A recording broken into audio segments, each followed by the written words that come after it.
What I really love about Jenny is that she is wearing it's all facade. She's wearing a lot of masks. I think that Jenny, was one of those girls who arrived in Hollywood off the bus, literally, with $4 and probably lived in a car for a minute and befriended a lot of puppets.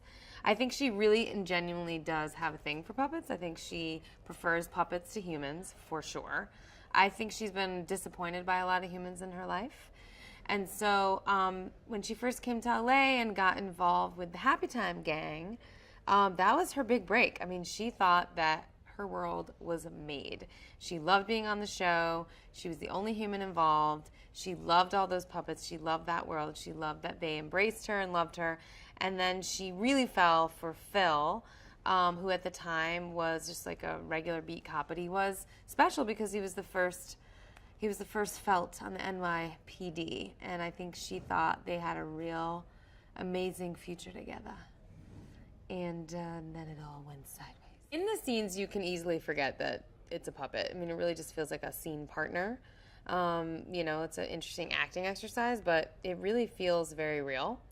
The difference is that when you're on set, there's holes in the floor and there's a lot of, height differences that have to be addressed, and there's a lot of green screen and people walking around in green that have to be addressed, and then there's a lot of start and stop for the little things that the puppets, we really want them to be animated in a way that feels as realistic as possible, but the puppets, so every once in a while, like, their hand doesn't really let go of a gun, there's just certain things that they can't really do as easily, and so it's a bit, it's all those little technical issues that come up that luckily we have a great director who knows the world of puppets inside and out in Brian Henson, and he's, I think, very trusted by all the performers here and really understands that little nuance, and really wants it to be as perfect as possible when the puppets are featured on screen. First of all, they're amazing, genuine human beings, but they're incredible performers, both of them in their own right. And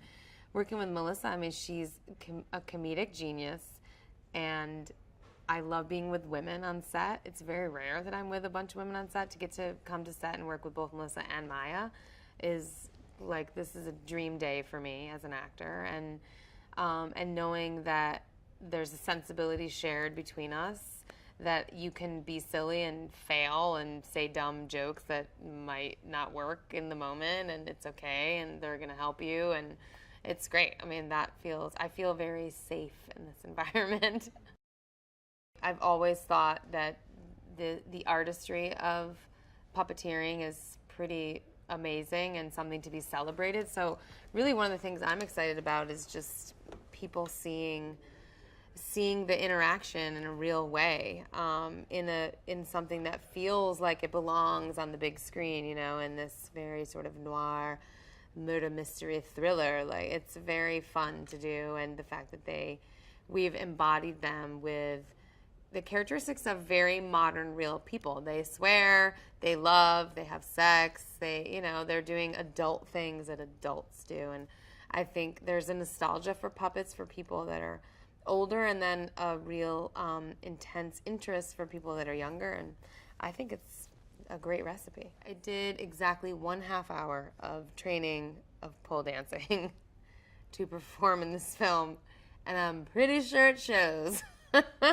I did get around the pole a few times, so I feel really good about that. I had almost zero control of how many times I would go around, how fast, and when, and how I would land, but I think it's going to work in the movie. I have a lot of bruises, and I'm very sore. But I will say a lot of it came naturally. It's so ambitious what Brian is trying to do, with the action and sort of the little bit of the gore element and the funny. Comedy is very hard to do. And I find that, it's all about tone, and he's really preserving like a really specific tone on the movie. And I think if we hit it right, it's a total home run.